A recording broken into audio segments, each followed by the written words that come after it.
You know, few terms lay bare the generation gap in our society like the two words spring break. For millions, those words inspire giddy visions of tan cream and beer bongs and coming-of-age liberty all set to a techno beat. And for their parents, well, those wistful memories can quickly turn to horror just by imagining their precious baby doing shots at a foam party in Mexico. So with Spring Break 2013 upon us, ABC's Juju Chang goes in search of a reality check. It's the annual pilgrimage. Millions of spring breakers migrating to beaches all over the world. Videos all over YouTube show the party is fueled by booze, bikinis, and sex. The new movie Spring Breakers glorifies the escape. I'll always remember this trip. In theaters nationwide next week, the film takes us on a wild ride of debauchery. Just get that cash. A group of bored college students, played by former Disney child stars Selena Gomez and Vanessa Hudgens, suddenly seem very grown up, willing to do whatever it takes to be part of the biggest party week ever. Spring break forever, bitches. And nothing is rated PG.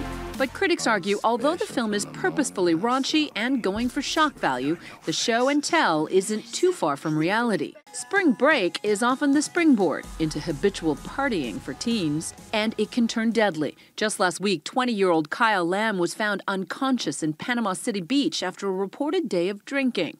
His friends weren't able to revive him. Get out of the fast lane! And then there's Holly. Going about 90 down I-5. She lived in a world where binge drinking was normal. On this night, she's barreling down the highway after a few too many drinks. I'm gonna vomit. I'm not proud of the drinking and the driving. I think it's so stupid. I think it's so stupid. And yet, that's what alcohol does to you. Yeah, it's poison. Holly's exploits are featured in the documentary Faded, which offers a sobering message for unsuspecting parents. According to the Centers for Disease Control, 90% of underage drinkers are binge drinkers, with young adults chugging down more than 9 drinks at a time. I think a lot of parents don't want to believe anything negative about their kids. Rebecca Thomas had no clue the extent to which her daughter Erin was secretly binge drinking.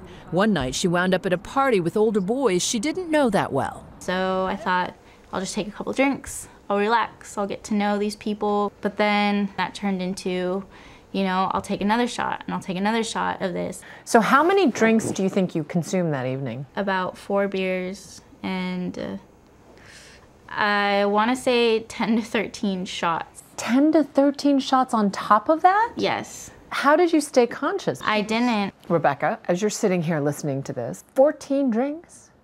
Yeah, this is the first time I'm hearing the whole story, actually. 14 drinks can kill a person. Yeah. Erin then got into a car with her boyfriend, who was pulled over for DUI, and Erin was taken into custody for underage drinking. Her mother got a heart-stopping call.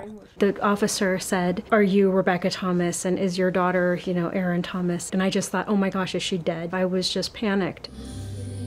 And shocked. Often, binge drinkers aren't the campus misfits. They're just as likely good girls, under enormous pressure, just trying to fit in. Erin says she first began lying to her mother in 8th grade. It was about me wanting to make a decision and knowing that I wasn't going to be able to do anything unless I did it behind her back.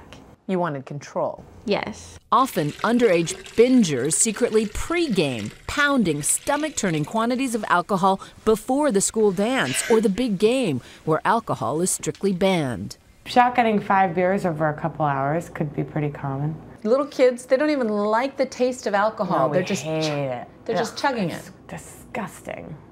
And you're encouraging each other. You're sitting there going, it's okay, just do it, just fast, just here, and telling each other tips on how to drink it faster so you don't taste it. For girls, alcohol has the added danger of giving them courage to act out sexually and then providing an excuse for the risky behavior the morning after. 80% of teenage pregnancies happen when the girl is drunk. Does that surprise you, that stat? No, that doesn't surprise me. Why? When the girls are drunk and the guy starts to push it to that limit, the alcohol gave you the liquid courage to start, but not to stop. Looking back, Holly says perhaps the best prevention is helping a young girl beat back her escalating insecurities. What do you say to the 14-year-old you? I tell her that she's beautiful and she's capable of doing whatever she wants to do, and I don't think I knew that. You don't need that alcohol. Yeah. Without... I could be cool without it. Something these spring breakers may need to hear during these few weeks in March when alcohol reigns supreme. For Nightline, I'm Juju Chang in Portland, Oregon.